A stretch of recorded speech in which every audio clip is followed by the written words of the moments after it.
বাচ্চাদের লাঞ্চ বক্সে যদি এরকম নাস্তা থাকে তাহলে স্টামাক ফুল আর টিফিন বক্স এমটি, সাথে সাথে মায়েরাও কিন্তু খুব খুশি। আর কেমন আছেন সকলে? আশা করছি নিশ্চয়ই সকলে ভালো আছেন। আপনাদের ভালোবাসা আশীর্বাদে আমিও ভালো আছি। আবারও নিয়ে চলে আসলাম নতুন একটা ভিডিও। কি ভিডিও? অবশ্যই ভিডিওটা দেখতে গেলে, জানতে গেলে পুরো ভিডিওটা দেখতে হবে।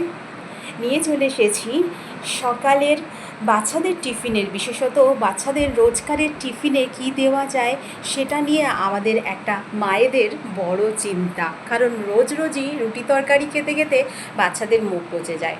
তাই নিয়ে চলে এসলাম এই রেসিপিটা।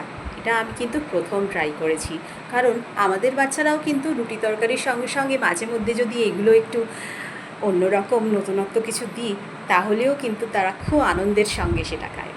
একেবারে চলে এসেছি আমার রান্নাঘরে। আর আমার রান্নাঘরে মানেই নানান রকম চিন্তা, মানে নানান রকম আইডিয়া এই রান্নাঘরেই হয়তো মাথার থেকে আসে। তো যাই হোক, আজকে নিয়ে নিয়েছি আমি সুজি। এখানে 1 বাটি সুজি আমি নিয়ে নিয়েছি, ছোট 1 বাটি। তবে মনে রাখতে হবে যে বাটির সমপরিমাণ, মানে যে বাটির পরিমাণ আমি সুজি নিলাম সেই বাটির সমপরিমাণই কিন্তু আমি জল নেব। সুজিটাকে ফ্রেশই থাকে, তো সুজিটা কেউ চাইলে ধুয়েও নিতে পারেন, কেউ চাইলে এরকমভাবেই কিন্তু ডাইরেক্ট ইউজ করতে পারেন। আমি কিন্তু সুজিটা আলাদা করে আর ধুইনি। আর আমি এটা এইভাবেই দিয়ে তারপরে 1 কাপ মতো, এরকম 1 বাটি মতো জল এতে দিয়ে দিয়েছি। তার সাথে দিয়ে দিয়েছি কিছুটা টক দই। তবে টক দইয়ের পরিমাণটা কিন্তু বিশেষত ওই 1 বাটি পরিমাণ না দিলেও চলবে, সেটা হাফ বাটি অথবা 3-4 চামচ দিলেও মনে হয় চলে যাবে। তো আমি এই রেসিপিটা প্রথমবার ট্রাই করছি, আপনারা নিশ্চয়ই অনেকবার ট্রাই করেছেন। আমি এই রেসিপিটা প্যানকেক বলা যেতে পারে, এটার নাম হয়তো প্যানকেক বলা যেতে পারে। মার্কেট থেকে 2 দিন হলো এই ননস্টিকের তাওয়াটা নিয়ে এসেছি, ইউজই করা হয়নি। তাই আজকে ভাবলাম এই ননস্টিকের তাওয়াটাতেই প্যানকেকটা বানাবো।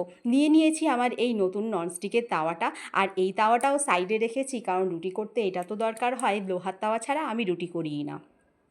তো যাই হোক, আমি ননস্টিকের তাওয়াটা আগে একটু পরিষ্কার করে ধুয়ে নিলাম। পরিষ্কার করে ধুয়ে নেওয়ার পরে তারপরে সেটাকে আমি ইউজ করব। ডাইরেক্ট তো সেটা ইউজ করা যায় না, সেটাকে ধুয়ে পরিষ্কার করে শুকিয়ে তারপরে সেটাকে ইউজ করব। তো সেইটাই আমি করলাম। এখানে একটু মেজে ঘষে নিয়ে সেটাকে পরিষ্কার করে একদম বসিয়ে দিয়েছিলাম চুলার আঁচে। একদম বসে গেছে। আর আমার এই চুলার আঁচটা আমি একদম করে দিয়েছি হাই ফ্লেমে। হাই ফ্লেমে করার পরে তার সাথে সাথে আমি এখানে কিছু সবজিও কেটে রেখেছিলাম। আর এই যে সবজিটার মধ্যে নিয়েছি একটু গাজর কুড়িয়ে নিয়েছি আর একটু ধনেপাতা, তার সঙ্গে একটা লঙ্কা দিয়েছিলাম। আগে থেকে মিশ্রণ করে রাখা 5 মিনিট মতো, মানে এইটা কিন্তু এই রেসিপিটা একদম ইনস্ট্যান্ট হয়ে যাবে। 5 মিনিট মতো এই সুজি আর দই জলের মিশ্রণটা কিন্তু আমি ভিজিয়ে রেখে ঢেকে রেখেছিলাম। তারপরে যে বাদবাকি যে সবজিটা সেগুলো আমি মিশিয়ে দিলাম। আমাদের সকালবেলা তো সকালবেলা ভীষণ তাড়া থাকে, হাতে একদম সময় কম থাকে। এই কম সময়ের মধ্যে নিত্য নতুন রান্না ভ্যারাইটিস, মানে মুখরোচক, বাচ্চাদের তো একটু মুখরোচক আর একটু টেস্টি, বাচ্চা কি আমাদের ঘরে বড়রাও কিন্তু টেস্টি টেস্টি খাবার খেতে ভীষণ ভীষণ পছন্দ করে। তো যাই হোক, আজকের রেসিপিটা কিন্তু আমি বানিয়েছিলাম বাচ্চাদের জন্যই। ননস্টিক তাওয়াতে কিন্তু আমি তেল দিয়ে দিয়েছিলাম, 2 চামচ মতো আমি তেল দিয়ে দিয়েছি। তারা যদি তেলের বদলে যদি কেউ ঘি ইউজ করতে চান তাহলে একদম নিঃসন্দেহে কিন্তু আপনারা ঘি ইউজ করতেই পারেন, ঘি বা বাটার ইউজ করা যেতেই পারে। এরপরে যেটা একটু ঝাল ঝাল প্যানকেক হচ্ছে, তাই জন্য একটু ছোট ছোট টাইপেরই বানিয়েছিলাম, যাতে টিফিন বক্সে খুব সুন্দরভাবে অ্যাডজাস্ট হয়ে যায়। এরমভাবে আমি ছোট ছোট 4টে লেয়ার আমি দিয়ে দিয়েছি। আর এপিট ওপিট বাস উল্টে পাল্টে নিয়েছি একটু, যাতে এটা ঢাকলেও হয়, না ঢেকেও হয়। আমি কিন্তু ঢাকনা ইউজ করিনি, যাদের কাছে ঢাকনা আছে নিশ্চয়ই আমার কাছেও আছে, কিন্তু আমি এটা এরমভাবেই করেছি। দেখেছি কিন্তু একটু বেশ কিছুক্ষণ 2 থেকে না, মোটামুটি 4 মিনিট মতো আমাকে রেখে তারপরে কিন্তু এপিঠ ওপিঠ উল্টাতে হয়েছে, মানে পরের পিঠটা আমি উল্টে নিয়েছি। উল্টে এরকমই 4 পিঠ এপাশে উল্টানোর পরে কিন্তু মাত্র 2 মিনিট পরে কিন্তু একেবারেই আমার যে ঝাল প্যানকেকটা কিন্তু রেডি। আর একদম টিফিন বক্সে আমি কিন্তু ভরে দিয়েছি। তার সঙ্গে একটু হেলদি ফুড রাখার জন্য দিয়ে দিয়েছি 2টো আপেলের টুকরো, 2টো জাম আর কিছু ছোলা বাদাম, যেটা হেলথের পক্ষে খুবই দরকার। আর বাচ্চারা তো জানেন এরকম ছোলা বাদাম এসব এরা খেতে চায় না।